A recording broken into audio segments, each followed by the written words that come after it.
Hey, everybody, welcome to Ask Dr. Testosterone, brought to you by his book, The Bible of Bodybuilding. Everything you need to know about training, nutrition, supplementation, PED use. Get that for yourself or someone you love for the holiday season on Amazon.com. While you're on Amazon buying books, buy my book. What a great book, Real Bodybuilding. And now all the way from Athens, Greece, please welcome Dr. George N. Toulianos. How are you, Doctor? Ron, this is the final week before the Olympia, and I'm starving to death because tomorrow I'm going to have my fat, my body fat measurement, and I'll start carb loading the day before my trip. So from Saturday morning, because I leave on Saturday afternoon from Athens, and I'll arrive in LA on Saturday evening late. And then the shooting is on Monday and next Tuesday. All right, and then on Wednesday I'm heading to Vegas to the Olympia. So last week, the previous week I hit my lowest body weight was 197 actually. Wow. Okay. Yeah, I think I look good. What do you think? Yeah. When was the last time you were this? Well, you've been staying lean for a long time, like long time. Man, I'm dizzy sometimes, and I really sometimes I feel like I'm passing out. I'm hypertensive and low carbs.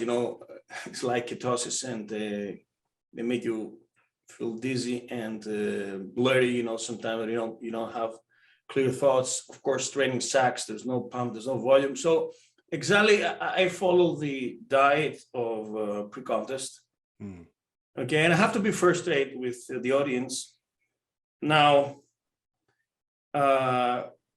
after 8 years, I used 5 milligrams of stenazole and 10 milligrams of oxandrolone for 30 days.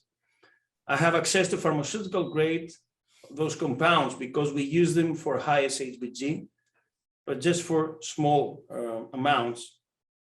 But during that period, I minimized my testosterone in order to avoid extra hemoglobin synthesis. So I dropped my THT down to 75 milligrams a week. It's very low. My total testosterone is about 550. Yeah. Wow. And now that I get rid of those compounds, the Winchell and the Anavar for 1 month, parenthesis, I was using extra precaution supplementation and also statin to avoid my dyslipidemia, of course, injectable glutathione and other liver protectants. And now that this Winchell and Anavar are off, I'm raising a little bit my TRT to 175. Okay, and just 2 provirus a day, 2 I use of growth hormone, that's all. Yeah. And 1 milligram of Arimidex per week. So this is my regimen. And I'm going to stop using testosterone on the day of the trip, and I start a lower dose of TRT when I return from the States at 75 again. Anyway, I think I'm close to 7% now. And yes, I never reached that body weight since I was traveling, because when I travel, I skip meals, I do extra walking, I'm really tired. Yeah. But the lowest I've ever been was when I returned from the States, from the Arnold, was 195. 195, 196, something like that. Yeah. Wow. But I'm still thinking about the Winstrol and Anavar, because those doses, you said 5 milligrams of Winstrol a day? 1 tablet of each, yeah. 5 and 10. And yes, 10 milligrams. Ron, whatever. I don't care about, but I'm not going to jeopardize and risk my lipids in my liver. These are the pharmaceutical grade prescribed doses. Okay, and this is actually what in track athletics use. They don't need more. They just need explosiveness and speed, and that's all. They don't care about muscle growth. But anyway, I think I became a little bit leaner and harder. But this is history. I'm not gonna go through this anymore, Yeah. But I was saying that if I'm gonna try this, I'm gonna do this tiny protocol, just this, and it's over now. I use Primo in pharmaceutical grade Primo in before the Arnold, and that's all, man. So I bust my ass with training and with supplementation and with diet, and I hope I bring a decent result, Yeah. So I would say almost every bikini competitor I know uses more PEDs than you did for this. Yes, because Ron, this is not for a show. Photograph is a different thing. Okay, I'm not gonna take any diuretics, and I guess I may have a little bit of Christmas tree, but it's different than the conditioning that I used to have in 2013. Right. Right. But also Bernal told me, and I read you that they want me to look healthy, attractive, good looking, and not like I did my walking. Right. Of course, I have the jaw lines and the angles, but it's not easy as you approach your limits, because now I'm close to 7%, but I'm using 1/10 of what I've been using in the past. Wow. Because at 90 kilograms 8 years ago, it used to be 5%, I was stacking 10 different steroids. Wow. Yeah. Yeah. We've said this before, but the leaner you get, Exactly. Yes. the harder it is to get any leaner than that. Mhm. It's like the bigger you get, the harder it gets to get any bigger than that, because your body just doesn't want to. Your body always wants homeostasis. It sucks. It sucks. Very slow steps of progress. Cool. Well, we're gonna talk more about your diet and diet and nutrition, all that, in an upcoming episode. But this week, let's get to some questions before you head off to the West Coast of the United States. First one is, I'm 45 years old on TRT, 250 milligrams a week.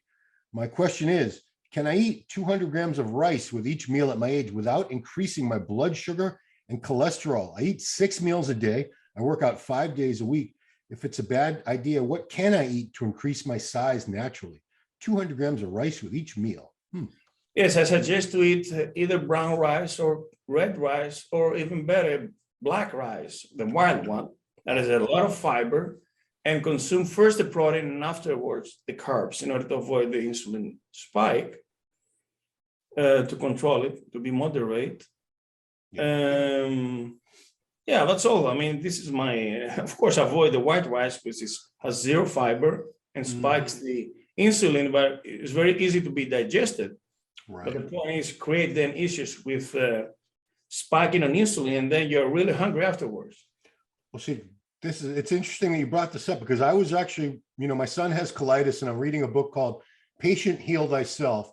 And it talked about foods to avoid. One of them was white rice. It was for the lack of nutritional value and the insulin spike. But I've also heard in the past that it is very high glycemic, but that's if you eat it by itself. If you're eating rice with chicken, wouldn't that slow down the insulin First release? the protein and afterwards the carb.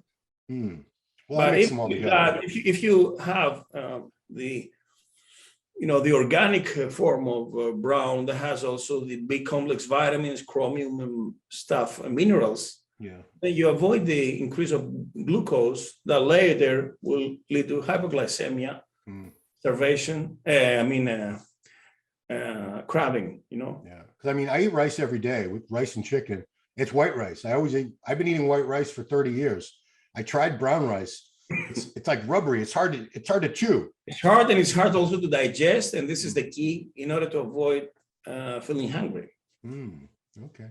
Yeah, I do fine with white rice because I'm having it with chicken.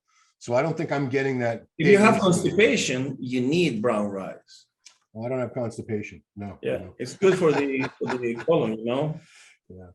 This is off topic, but how many times a day do you think someone like us, active people who eat multiple meals, how many times do you think we should have a bowel movement every day? 2 to 3. Okay, I'm at like 5. At least 2. Yeah, it depends if you drink coffee, sometimes if you're stressed out. I think I average like 5 a day. So okay, it's better than doing once because you need to get rid of it, Yeah, that means also you're taking a lot of fiber. Yeah, my gut would be out to here if I only pooped once a day. I'd be like bloated. Now, what happens when you travel around? Do you use the restroom in the airplane? I hate it. Well, I usually don't have to. I use the word poop. Not a pee, but you're going for a crap.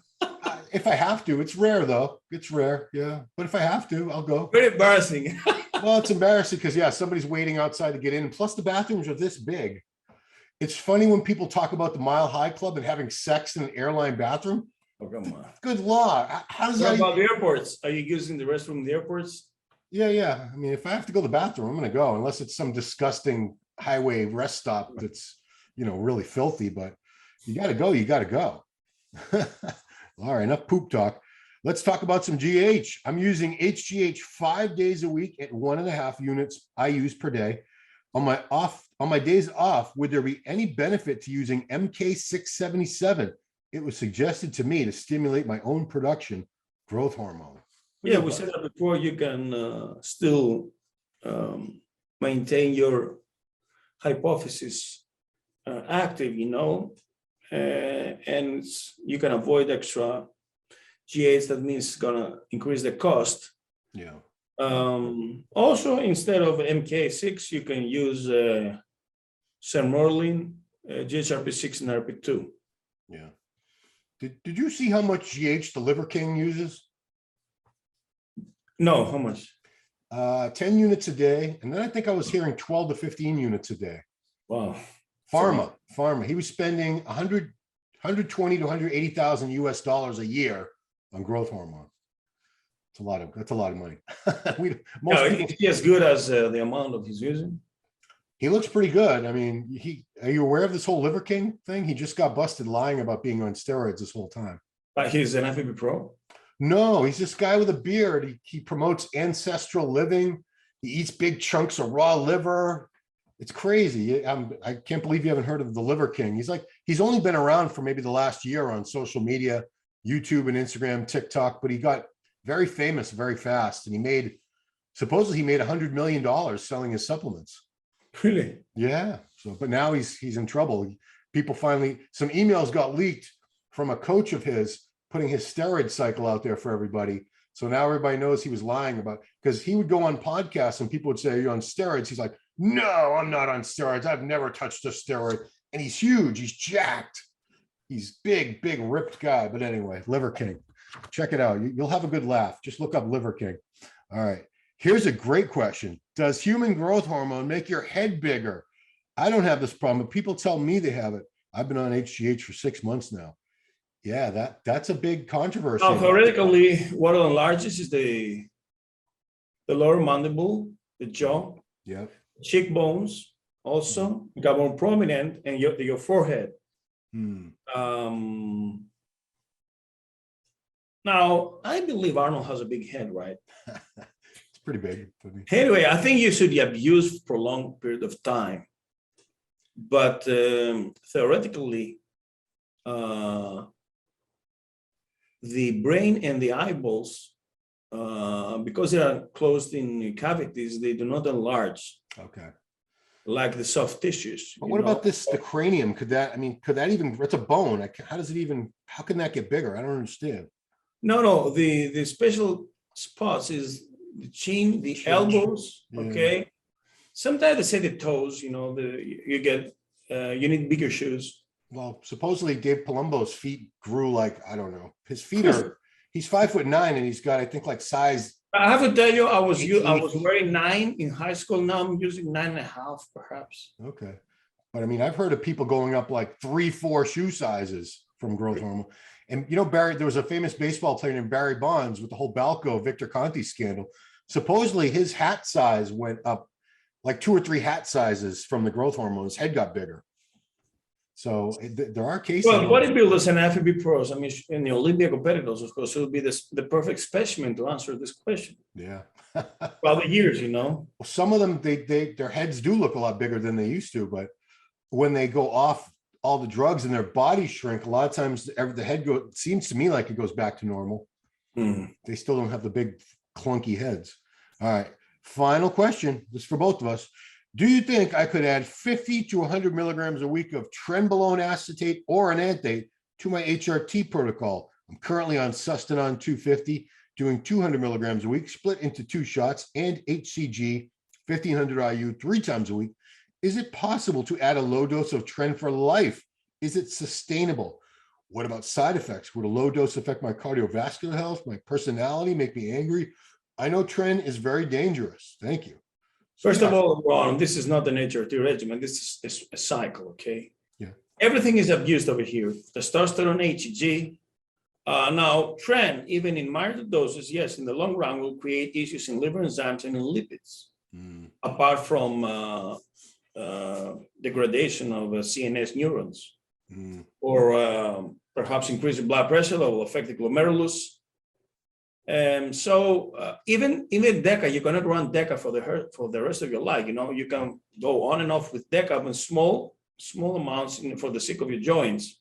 But there's nothing as clean as testosterone, you know, and cruise on a low dose of testosterone that has also zero side effects in the liver. Yeah, I mean he's on 200 milligrams of test a week. That's 250. He said 250. I'm sorry.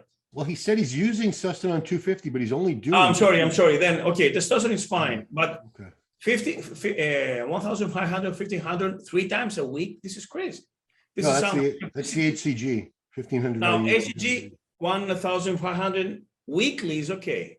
Oh, he's doing 3 times. That's a lot. That's a lot. So you can do 257 times a week, which is 1,500. Okay. All right. It's a lot of HCG. And a lot of HGH, yes, and Trenbolone. I say DECA is way more beneficial than Trenbolone. Okay. Besides, Trenbolone is not for human use and it's not legitimate. Yeah. DECA, it will retain some water into your stomach cavities. This is very beneficial. Will smooth the eggs, you know, and has much less impact on the CNS and on the blood pressure.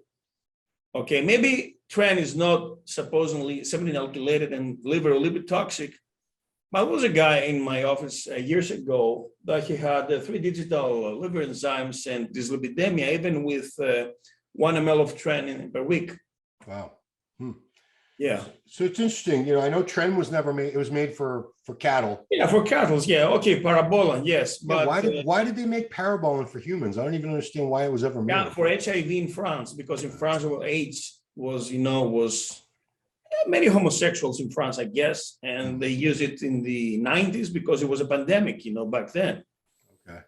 So they wanted to reverse cachexia. Yeah. Was killing actually the HIV patients. But, you know, they're not running Tren for life, the HIV victims, you know. I mean, even for the Olympia, Dorian Yates said all he did as far as Parabolan was two vials. And they were 76 milligrams, I think, those vials. It was legitimate. Yeah, 1.5 ml, so 100 milligrams, something like that. Yeah, so that's not much Tren. I know teenage. No, I believe we're on the key to get bigger with a less dose of steroids is train your body to grow naturally and with the least amount of steroids. And then if you give a little bit more, you're going to explode. If you learn your body to massive doses, it's not going to work this way. Yeah, I agree. Yeah, I mean, it's especially when I see people starting out with massive doses and I said, where are you going to go from there? You're not ready for that. No, you're not ready for that. No. And, you know, you'll never know if much less would have worked the same or better for you. So then you just have to keep going up, and it's more and more side effects, more money, more health problems. Yeah. So start small, guys. If you're going to use steroids, if you're going to use them, start very, very low dose and see how that goes first. That's my opinion. So we're going to be back next week, the week of the Olympia, with your Olympia predictions. Yes, top 12. Yeah, no one's going to be happy with your predictions. Trust me. No one's happy with anybody's predictions. Listen, they all think their predictions are better. Well, you have to know 2019, I predicted the top 8. Exactly. Wow. Yeah. And 2020, I predicted the top 3. Wow. And I said Phil is going to come 3rd when nobody believed me. Huh. Okay. But I was having Curry first, but Curry came 2nd. But I also predicted the top 3 names. Anyway, now I give you the top 12, perhaps not in a particular order, but, you know, 1 and 2, 3 and 4, and 5 and 6 depends on the condition. So it can easily be switched. Gotcha. Okay. Okay. Well, guys, tune in for that 1 week from today. It's going to be fun. You can agree with us, disagree with us. It's all good fun, man. We're all bodybuilding fans. We all love to have our predictions and get excited about the big show. So join us here next week on Ask Dr. T for our Mr. Olympia predictions. We'll see you then. Hey, did you like that video? Smash that like button, subscribe to MD, and please comment down below. Thanks for watching.